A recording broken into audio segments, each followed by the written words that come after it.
This series presents information based in part on theory and conjecture. The producer's purpose is to suggest some possible explanations, but not necessarily the only ones, to the mysteries we will examine.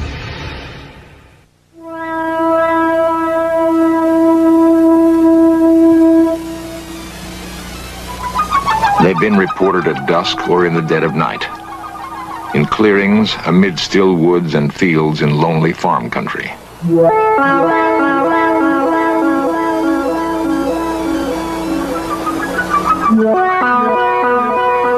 Sometimes they come in silence, sometimes with quiet thunder.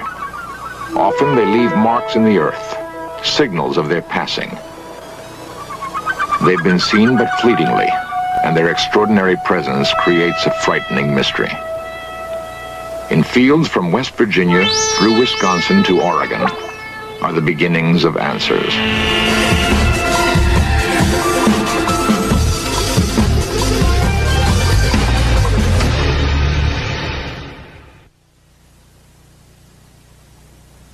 On June 24th, 1947, an Idaho businessman named Kenneth Arnold was flying his private plane near Washington's Mount Rainier.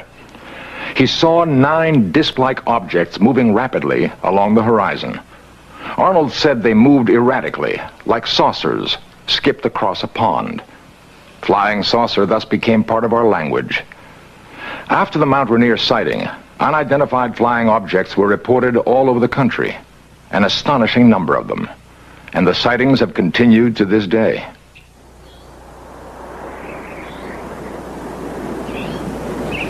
A chill morning in Mellon, Wisconsin. Quiet fields and quiet people. Yet something remarkable happened on the Mellontown Road. Something that would have seemed incredible if it hadn't happened to people as down to earth as the town of Mellon itself. How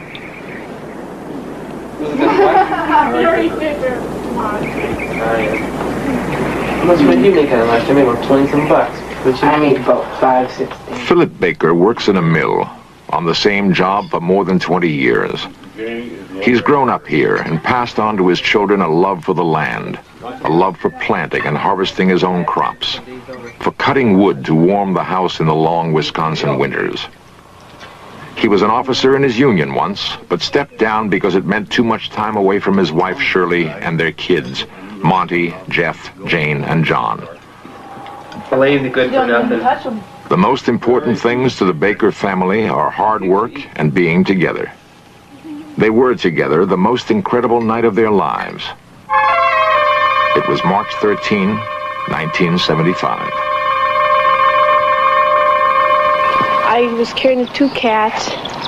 I was walking to the garage, and I got by this corner, right by the house here, and I looked, and there was this weird object, funny noises, and it was really bright, and I didn't know what I should do. So I was going back and forth, and finally I threw the cat in the garage, and then I ran to the house around the corner, and I couldn't get the door open. When I first saw it, I was standing approximately right here, but I couldn't get too good of a view of it because the brush and the trees were in the way.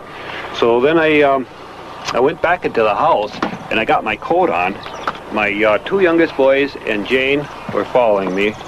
We went over here to get a better look at the object that was sitting on the road, and my curiosity still wanted me to get a better view of it, so we walked down. Of course, the ground was covered with snow, and my car was sitting here in the driveway, and of course there were snowbanks on the side of the roads, and there's where I got my estimate of the size of the object, approximately 12 feet in diameter, but also with the markings in the snow, and I would judge the object at the center of it was approximately 6 feet high. It was like a turtle.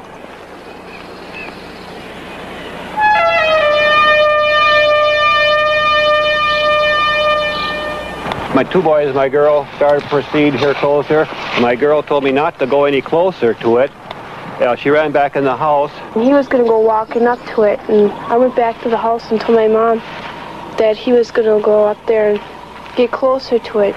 and she came out and she yelled at him. My wife came out and hollered at me and told me not to be foolish and go any closer to it, not knowing exactly what the object was on the road.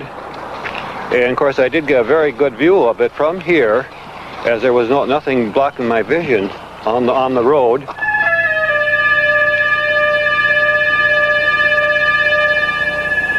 Montgomery was looking out the upstairs windows where he got his view of the object. And we went in the house and we called the deputy sheriff. And when the deputy said hello, there was a boom and it was gone. I went out and I couldn't see it anymore. The sheriff came and he saw nothing. That can be a pretty lonely feeling, to have witnessed something incredible and be unable to produce evidence. Loneliest of all, perhaps, for the Baker children. They would want to tell their story to friends at school.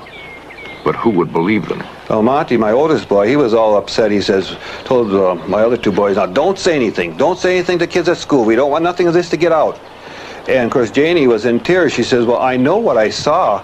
She says, you trying to tell me I'm crazy or something? She says, I know what we saw. She says, don't try to tell me I didn't see anything, because she said, I know I saw it. And she was in tears and everything else that night. And of course, the undersheriff, I apologized when he left me off here, because I thought, well, no, we didn't find anything. He'll think I'm a little off too. And he said, no, don't forget, just forget about it. I said, well, okay, let's forget about it. And I said, but don't tell anybody then. Matter of fact, I even mentioned him. I said, don't tell anybody. I said, just forget it then, because I said, let's drop the whole story. Mellon has a newspaper, the Weekly Record. Editor Jasper Landry knows just about everybody in Mellon by first name. I've known Mr. Baker for about 30 years, and he and his family have been here a long time.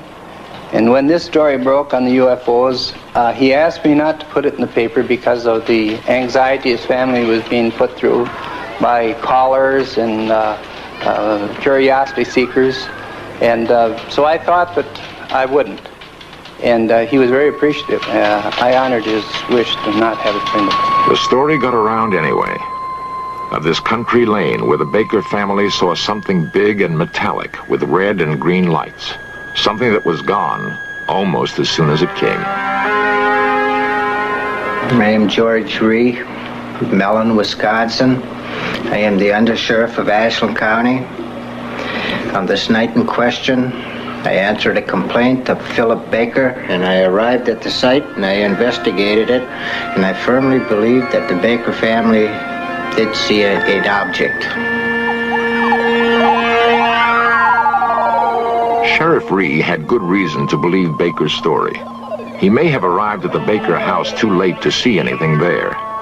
But when he left, a second call came to investigate reported lights in the sky. Ree and 7 deputies from 2 counties raced across country roads. Sheriff Ree would sight a bright object darting in the sky, call on his radio for another car to intercept it, and the object would dart away, sometimes to briefly join another hovering in the sky. One of Ree's deputies said the light given off by the objects was so intense he could read a newspaper by it. And when it passed over another patrol car, the police radio went dead. To this moment, no one knows what it was that George Ree and 7 county policemen chased that night in Wisconsin.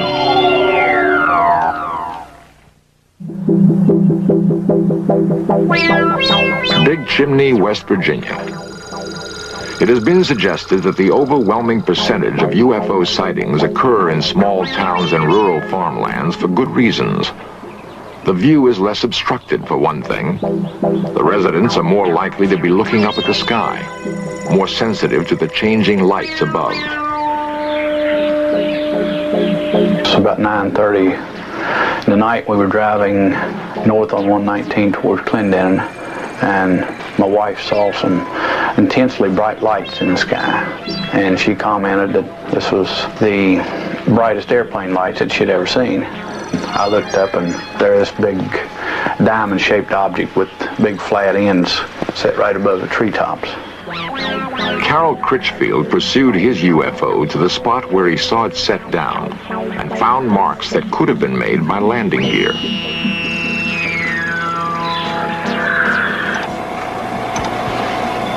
Critchfield is a foreman in a big chimney chemical plant. He's not the sort of man who is often called on to take lie detector tests. But he knows how incredible his story must sound. I'm Ian Criswell from the Criswell Security Agency in Wheeling, West Virginia. Myself and a team of investigative specialists conducted extensive polygraph testing of Mr. Critchfield. The lie detector, or polygraph, is a sensitive device for recording changes in body temperature, rate of breathing, electrical impulses in the skin, and heartbeat. Preliminary tests established normal parameters, which, if exceeded during the actual test, indicate deception. This is the blood pressure pattern, this is a skin sensitivity pattern, and this is a breathing pattern. A lie detector test cannot prove whether or not Critchfield saw a UFO. It can only indicate whether he believes he is telling the truth. Is your last name Critchfield? Yes. Do you intend to answer all of my questions truthfully? Yes. Are you being completely truthful to the best of your belief concerning the object which you described and saw in the written statement describing the events of June 12, 1975? Yes.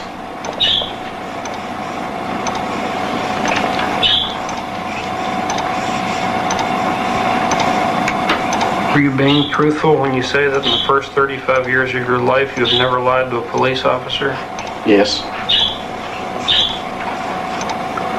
Are you being completely truthful when you say that you have no knowledge of how the burn spots and other evidence were created other than by the object described in your written statement? Yes.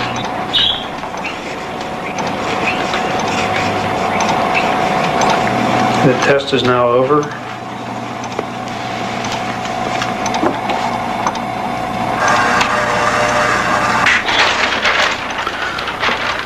On the first question here concerning Mr. Critchfield's name, there was no reaction in any of the tracings. And the second question concerning the, does he plan to answer all questions truthfully? Again, there were no reactions indicating deception. And question number 3 concerning the object that Mr. Critchfield described in a written statement previous to this examination, there were no reactions significant of deception. On the question concerning the burn spots and the other evidence left by the object, there were no reactions indicative of deception. And it is our opinion that Mr. Critchfield has told the complete truth about all statements concerning the object he cited on June 12, 1975.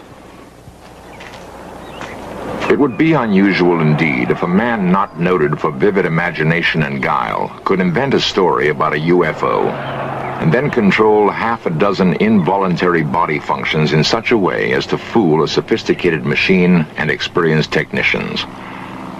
Much easier to believe that something extraordinary happened on a hilltop in Big Chimney, West Virginia. Something that touched Carol Critchfield's life and left him wondering.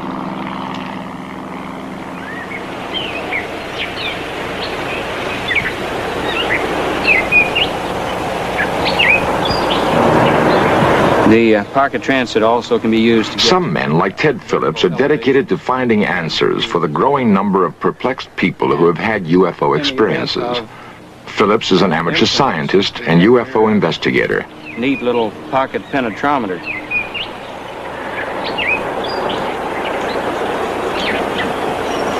Phillips has taken soil samples at dozens of reported UFO landing sites. He and his fellow investigators have amassed reports of no less than 60,000 UFO sightings in the past 30 years. Many of these were fairly easy to explain. Conventional aircraft, weather balloons, flocks of geese. But more than 900 cases remain unexplained. Phillips has an important ally in his search, the University of Kansas Aerospace Science Laboratory. It is the place he sends soil samples for analysis. Dr. Edward Zeller is the man in charge.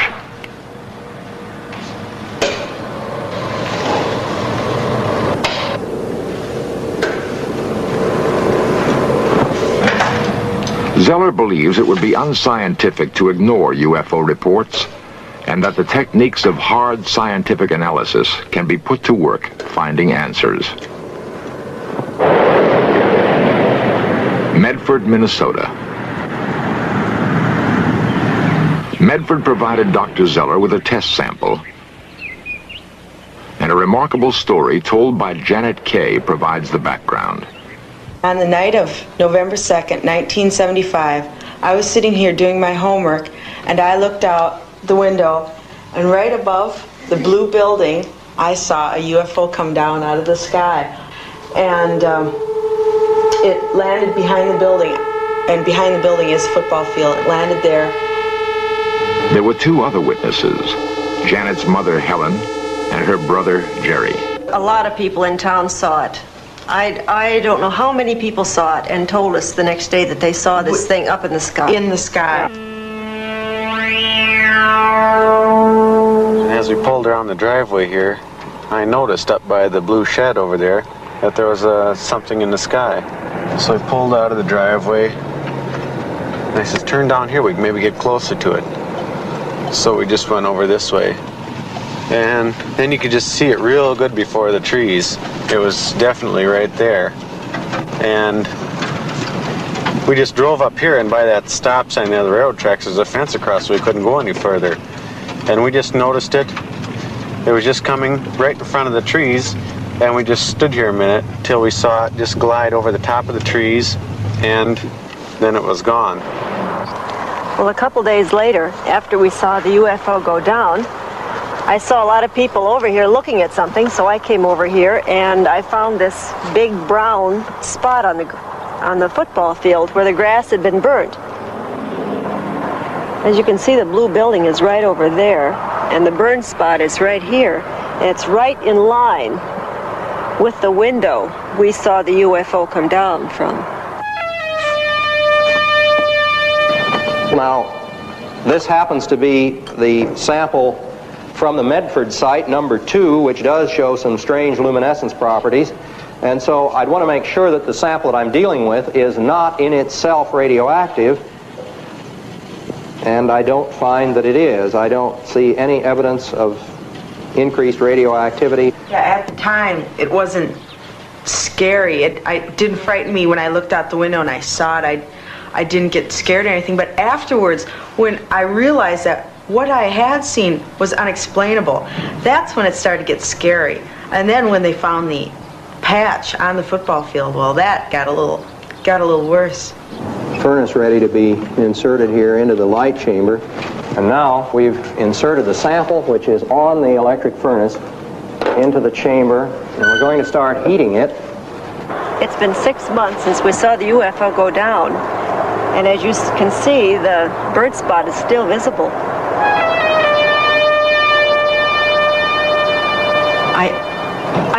I just wish I knew what it was. Don't you think so? Yeah, I mean, if it was something, you know, from another country or something the Army was putting up in the air, I wish they'd come and tell us that, that this was it, and not just leave us out here thinking that it was something from some outer space place. I'd be satisfied with any kind of an explanation. Well, we're going to start off here by looking then at the glow curves, which I ran about 2 months ago on the Medford site. And if we look at the curve at the center of the site, we see that there's just a very small rise here. That is, the luminescence peak is very small. At the edge of the site, as we proceed along here, at the edge of the site, we discover the intense luminescence. Now, this luminescence that we are observing is apparently the result of some sort of radiation effect. It looks, at least, as though that particular sample at the edge of the site has been subjected to some kind of high-energy radiation. If I had never seen a UFO, I wouldn't believe in it. I wouldn't believe me if I were you. Because I have nothing to show you. I can't say, you know, I saw this. I just have nothing. All you have is my word. But there is more than just Mrs. Kay's word.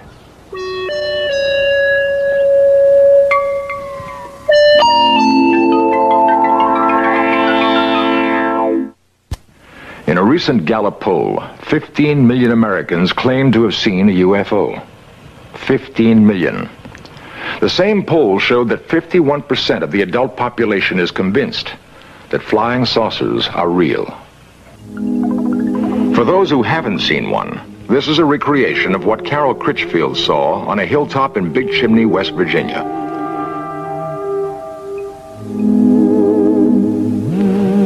The artist used the same technique that a police artist would use in recreating the features of a suspect from the descriptions of witnesses. And this is what Philip Baker saw on the town road in Mellon, Wisconsin.